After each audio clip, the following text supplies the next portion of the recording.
Sayyidina Muhammad katok jup segani.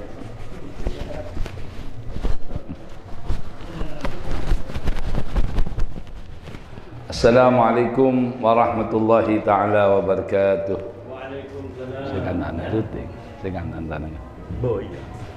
Bismillahirrahmanirrahim. Alhamdulillahirabbil alamin. Wassalatu wassalamu ala asrafil anbiya wa sayyidil mursalin. Sayyidina wa habibina wa tabibi qulubina sayyidina maulana Muhammadin wa ala alihi wa sahbihi ajma'in, amma ba'du.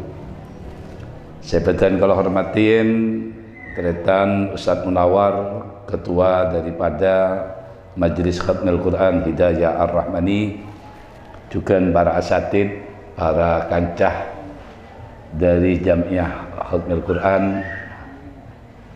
Alhamdulillah ada tamu Al-Habib Mustafa bin Murtada Asyigab hafidhullah ta'ala wa ra'ah, juga Bapak Rifai mantan cari Randu Jalak ban Somberen, para hadirin. Alhamdulillah asyukur dengan ngarsepon Allah Subhanahu wa taala segak dimah malam mangken kaula sareng para ajunan diberikan oleh Allah kesempatan untuk hadir dalam hakikat itu pembacaan khatmil Quran, sekaligus hakikat itu malam ini pembukaan daripada majlis khatmil Quran setelah kemarin berakhir, artinya dari anggota berapa tahun ini beri nikah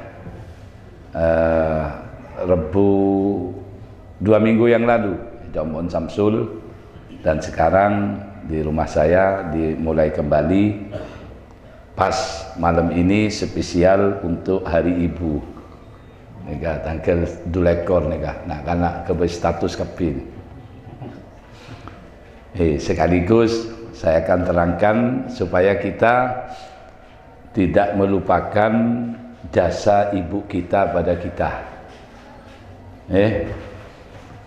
Di antara alhamdulillah bersyukur kehadirat Allah Subhanahu wa taala. Setelah kita bersyukur atas pertemuan kita, mudah-mudahan barokah, manfaat dan mendapat rahmat minallah. Tentunya selawat dan salam tidak lupa kami haturkan kehadiran baginda Nabi Muhammad sallallahu alaihi wasallam. Berkat pertolongan Nabi besar kita Muhammad, kita dapat mengetahui antar hak wal batil. Ketika Nabi Muhammad sallallahu alaihi wasallam berkhutbah, datang malaikat Jibril.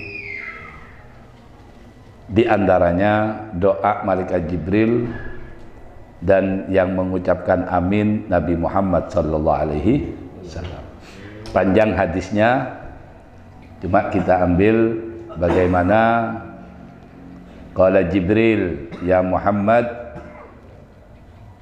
man adraka abawaihi indal kibari aw ahdihima falam yudkhilahul jannah abadahullah qul amin faqultu amin.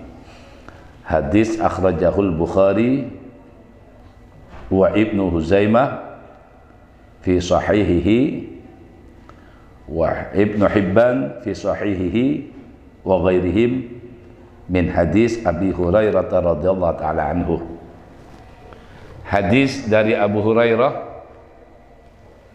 mudah-mudahan Allah ridha anhu darinya, Nabi bersabda, malaikat Jibril berdoa ketika Nabi khutbah. Sebenarnya doanya malaikat Jibril ini 3. Ya, qala Jibril man adraka Ramadan falam yughfar lahu abadahullah qul amin faqultu amin. Wahai Muhammad, siapa yang menangi bulan Ramadan tapi dosanya masih belum diampuni, mudah-mudahan jauh dari rahmatnya Allah dan masuk nerakanya Allah. Nabi Muhammad langsung amin. Qul amin faqultu amin. Saya bilang amin. Ini yang doa rajanya malaikat, yang mengamini rajanya para nabi. Pasti diterima ini, hati-hati. Summa qala man dzukirta indahu falam yusalli alaik abadullah. Jika disebut namamu Muhammad kepada mereka tapi tidak baca selawat kepadamu, abadullah, mudah-mudahan jauh dari rahmatnya Allah dan masuk nerakanya Allah. Kul amin, katakan amin Muhammad. Fakultu amin, Nabi Muhammad, saya berkata amin. Baik 3 kali ini waktu Nabi Muhammad khutbah ini. Thumma qala man adraka bawaihi, wahai Muhammad, kata Jibril, siapa yang menangi kedua orang tuanya? Nah, yang menangi ya, bapak dan ibu, sekik kejepok, bapak dan ibu, indal kibari, ketika sudah tua. Siapa orang tua kita? Au ahadima, atau au ahadahuma, atau keduanya, atau salah satu. Au ahadahuma, atau salah satu dari keduanya. Falam yudkhilahul jannah, tidak menyebabkan kamu masuk surga, tidak menyebabkan dia masuk surga, sudah menangi kedua orang tua atau salah satunya, bapak saja atau ibu saja. Tapi dengan sebab kita menangi, nututi kedua orang tua kita atau salah satu, yang orang tua itu tidak menyebabkan kita masuk surga, karena mungkin kita itu adalah ukuk ya, mungkin kita itu durhaka. Sehingga mereka Jibril mendoakan sehingga dengan keduanya itu atau salah satunya tidak menyebabkan dia tidak masuk surga, abadahullah, mudah-mudahan dia itu jauh dari rahmatnya Allah dan masuk nerakanya Allah. Qul amin ya Muhammad, fakultu amin. Nabi Muhammad amin. Allahumma shalli ala Muhammad. Ini bukan anjaman. Nih, sekarang status itu kan teman-teman ngirim WA, ngirim ini, di statusnya itu rupanya sekarang itu mengucapkan hari ibu. Ada yang mengucapkan aku tidak sempat mengucapkan selamat pada ibu, aku tidak pernah ya pas tanggal 22. Kalau Anies Baswedan lain lagi, itu kiriman dari Mas Fathur Rahman pada saya. Hari ibu ini tolong ibu-ibu katakan pada anak-anaknya jangan jadi koruptor, katanya. Karena rahim saya itu bukan tempat mencetak atau melahirkan anak-anak yang korupsi. Hebat itu. Gubernur DKI. Nah, pas ucapan katakan wahai para ibu-ibu. Jadi saya tidak mengucapkan selamat pada ibu-ibu, tapi ucapkan wahai para ibu.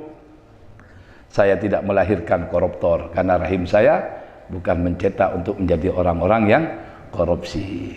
Wah, itu ucapan ya. Nah, di sini ayo kita renungi, semasih orang tua itu semumpung, kalau bahasanya Ustadz Suryono, semampang ya. Pak Suryono itu ketua Ahbab, senyampang orang tua kita masih ada, ayo jadikan wasilah kita untuk masuk surga. Ya, jadikan mereka itu supaya kita masuk surga. Apa artinya? Harus kita birrul walidain. Dalam hadis Nabi, albir la yadkhulun nar. Orang yang berbakti kepada orang tua tidak akan masuk neraka. Wal uquq, orang yang durhaka, lam yadkhulul jannah, dia tidak akan masuk surga. Nih, terutama pada ibu. Saya tadi ngaji pada Habib Ali Al-Hamid ya, yang ada di Malaysia, juga ngaji Habib Umar. Pas ada TV nih ya, ada IMTV ya, pas ada TV Nabawi, bagaimana beliau menceritakan seorang anak yang berjumpa dengan Nabi Muhammad SAW ketika Nabi masih hidup. Anak ini sudah berbakti pada orang tua. Anak ini sudah menggendong orang tua dari Yaman, dia haji menggendong orang tuanya yang sedang lumpuh. Di ibu ini kan lumpuh pun, terus haji ya, kidung. kidung bi anak ni napa dan maturan apa songkui songkui diperhatikan, diopeni, didulang, kalau mandi dimandikan. Masya Allah, kan berbakti anak ini. Jalan kaki dari Yaman ke Mekah berapa kilo itu, naik bis itu berapa itu, berapa malam, seminggu naik bis, jauh sekali. Tawaf digendong, sa'i digendong. Setelah selesai haji datang pada Nabi. Apa tanyanya? Wahai Nabi, apa saya ini sudah cukup berbakti pada orang tua saya ini? Ini orang tua saya ini lumpuh di hadapan Nabi ini. Ini orang tua saya sudah lumpuh ini. Ini saya jauh dari Yaman. Saya menggendong ibu saya sampai ke Mekah, haji sampai selesai. Nabi tersenyum. Ternyata jawaban Nabi, kamu ingin membalas budi ibu kamu. Iya. Makanya saya tanya Nabi, apa sudah cukup bakti saya ini menggendong meletih ini? Nabi menjawab, kamu itu yang sudah berbakti seperti itu dibandingkan dengan waktu ibu kamu lahir, satu uwaan, satu uapan, satu edenan dibalas dengan bakti kamu ini tidak cukup. Subhanallah. Ini yang terjadi pada zaman Nabi. Jadi pas pada hari ibu ini, ayo yang masih ada, jadikan orang tua kita itu sebagai wasilah untuk masuk surga. Jangan menjadi orang yang uququl walidain. La yadkhulul jannah, kata Nabi. Tidak akan masuk surga. Al-uquq, orang yang betul-betul dia itu uquq, artinya uququl walidain ini banyak ya. Bukan hanya dia melawan secara zahir, membentak. Anda melanggar larangan orang tua itu juga uquq ya. Tidak mengikuti orang tua itu juga uquq. Tidak mengikuti jalan orang tua itu termasuk uququl walidain. Hati-hati, bukan hanya orang bentak saja. Wah, kasih uang, kasih gini, tapi perintah orang tua tidak diabaikan, tidak dihiraukan, diabaikan gitu saja. Itu termasuk uququl walidain ya. Zaman Nabi juga, Nabi berpesan pada Sayyidina Abu Bakar radhiyallahu ta'ala anhu, wahai Abu Bakar, nanti kalau ada namanya Uwais Al-Qarnain, ini syariat, ini nas. Walaupun Uwais Al-Qarnain ini adalah tidak pernah berjumpa Nabi, artinya tabi'in, bukan sahabat, karena tidak pernah bersama Nabi, hidup di zaman Nabi tapi tidak pernah berjumpa dengan Nabi. Tapi Nabi tahu keadaan Uwais Al-Qarnain ini yang ada di Yaman. Berpesan, wahai Abu Bakar, kalau kamu berjumpa dengan Uwais Al-Qarnain dari Yaman, tolong kamu minta doa kepadamu. Maaf, padahal ini sahabat suruh minta doa pada tabi'in. Ini khususiyah. Ini adalah syariat, ini adalah nas, karena Nabi yang menyuruh. Seandainya tidak disuruh Nabi, tetap sahabat itu di atas tabi'in. Bahkan saya pernah ngaji sama guru saya, Kiai Haji Ahmad Siddiq rahimahullah ta'ala anhu, mudah-mudahan Allah merahmatinya. Beliau mengatakan seluruh wali aktob sekalipun dibandingkan adna min ashabin Nabi Muhammad SAW masih lebih tinggi derajatnya sahabat Nabi dibandingkan dengan aktob wali kutub. Semasa saya ngaji sama Habib Umar, sama pendapatnya. Tingkatan aktob kutub ini sudah Syekh Abdul Qadir Jalani, Syekh Habib Abdullah Al-Haddad, Habib Ali Al-Habsyi, bahkan Al-Habib Abu Bakar As-Segaf. Yang terakhir Qutbuz Zaman, terakhir Al-Habib Abdul Qadir bin Ahmad Segaf. Tahadus bin Imah, alhamdulillah saya sempat suan pada beliau dan fotonya saya abadikan, ada fotonya waktu beliau sudah usianya lebih 100. Jadi kutub itu hanya satu zaman. Ketuanya, kepalanya wali sedunia itu namanya kutub, aktob, kutub. Ya, di Indonesia ini yang pernah nyandang kutub itu, yang terkenal itu adalah Habib Abdul Qadir bin Ahmad bil Fiqih, Habib Abu Bakar bin Muhammad As-Segaf. Ya, itu yang terakhir. Tidak tahu sekarang ini siapa ini ya. Mudah-mudahan Sayyidil Habib Umar ini, antara Habib Umar sama Abu Bakar Adni ini sekarang ini. Waktu saya 2014 ke sana, antara Habib Abdullah bin Sahab dan Habib Salim Syatiri. Waktu itu sepeninggalnya Habib Abdul Qadir bin Ahmad Segaf. Sekarang masih belum. Nah, sama Habib Umar juga mengatakan tingkatan kutub dibandingkan dengan sahabat adna, paling rendahnya sahabat Nabi dibandingkan dengan wali kutub. Wali sudah wali kutub, masih tinggi derajatnya para sahabat. Walaupun sahabat yang lebih, ya maksudnya sahabat yang ini dibandingkan Sayyidina Abu Bakar kan. Sayyidina Abu Bakar itu kan pilihan ya. Sayyidina Umar, Sayyidina Utsman, Sayyidina Ali itu sahabat juga keluarga, jadi pilihan. Ini karena apa? Alasan beliau, karena ulama beralasan sahabat melihat Nabi, sahabat bersama Nabi, sahabat ngaji sama Nabi, maka wali setinggi kutub pun tidak bisa menandingi derajat daripada sahabat. Walaupun sahabat yang paling rendah dibandingkan sahabat-sahabat yang paling tinggi sebenarnya. Hakada. Akhirnya selama Sayyidina Abu Bakar As-Siddiq memimpin hanya 2 tahun. Hanya 2 tahun, bukan 2 periode, bukan seperti di Indonesia ya. Bahkan ya di Indonesia itu kan hanya presiden 2 periode. Nah, kalau kepala desa ada perubahan 3 periode dan seterusnya, bisa perubahan yang baru.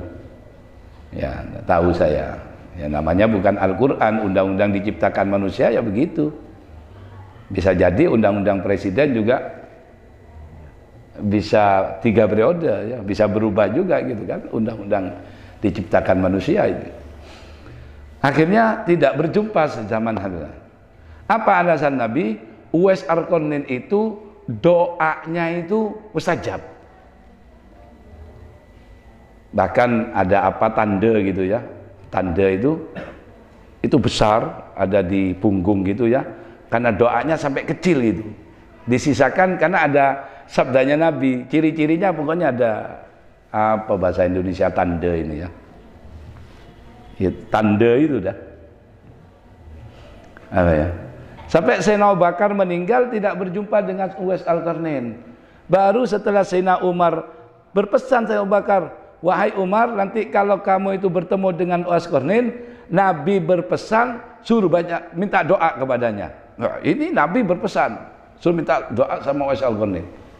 Subhanallah, semasa Sayyidina Umar memerintah, datang banyak haji dari Yaman tanya, ada rombongan nama Uwais Al-Qarnin? Ada yang ngomong, ya Amirul Muslim, ya Amirul Mukminin. Nah, ketika Sayyidina Umar memimpin ini sudah ada sebutan Amirul Mukminin, presiden sudah. Kalau selama Sayyidina Abu Bakar masih khalifah. Setelah Sayyidina Umar memimpin, Amirul Mukminin. Sayyidina Utsman memimpin, Amirul Mukminin. Sayyidina Ali, Amirul Mukminin. Ini dimulai sejak pemerintahan Sayyidina Umar bin Khattab. Kenapa wahai Sayyidina Umar ya Amirul Mukminin kok tanya Uwais Al-Qarnin? Dia di rumahnya sering makan di tempat sampah. Dia orang hina di Yaman. Dia bukan orang itu minal kubara, itu dari pembesar-pembesar, dari bangsawan banyak. Kok tanya Uwais Al-Qarnin? Ente tahu apa Sayyidina Umar? Ini pesan Nabi nih. Ini ada wasiat ini. Saya suruh minta doa sama Uwais Al-Qarnin.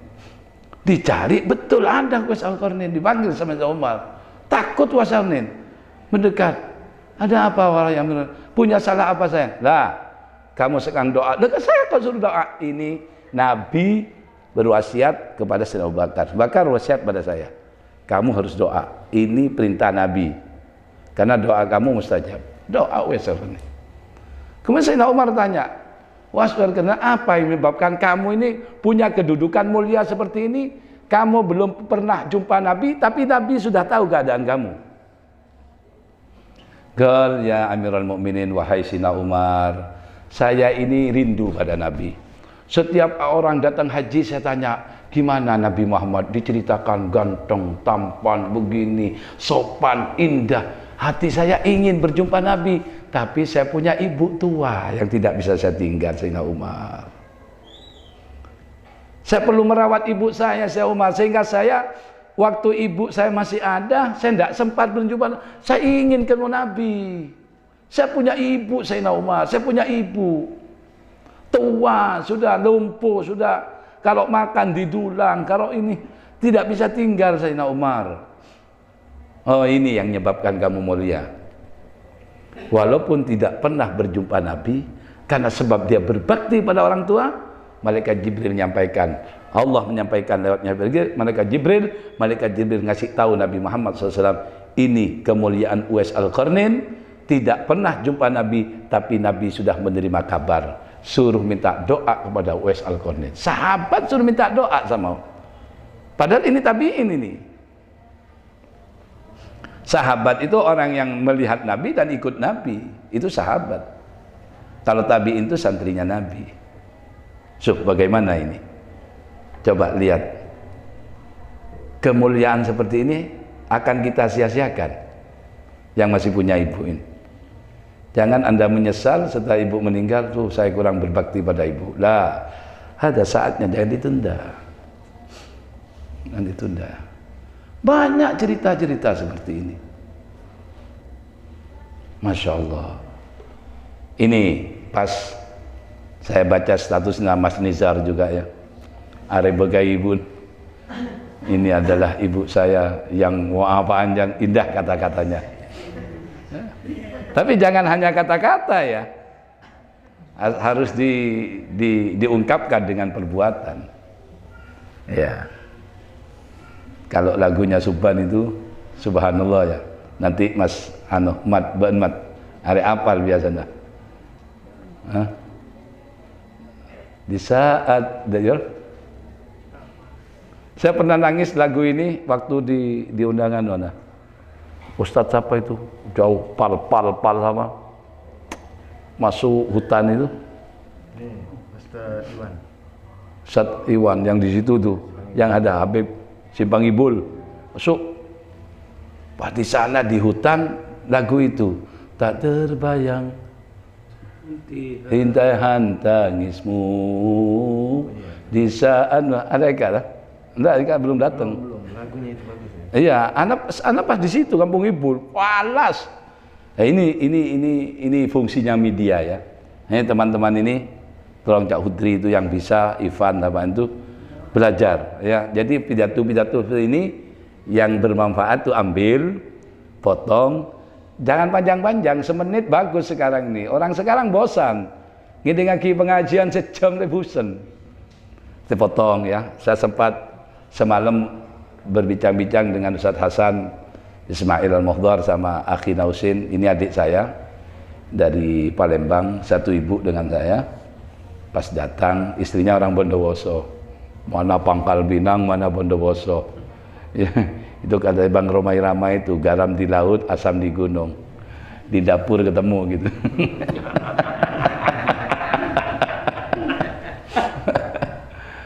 Ini penting media seperti ini. Bahwa itu Subhan itu. Bahkan ada lagi yang meluk saya dari Kampung Ibul juga, masih anak kecil. Habib ini yang di Ahbabul Mustafa katanya. Saya tanya, Ahbab tuh ada Sulu, ada. Enggak, ini Habib Abdurrahman nanya. Bas yakin. Bukan Habib Syekh, bukan Habib Abdurrahman ini. Iya betul.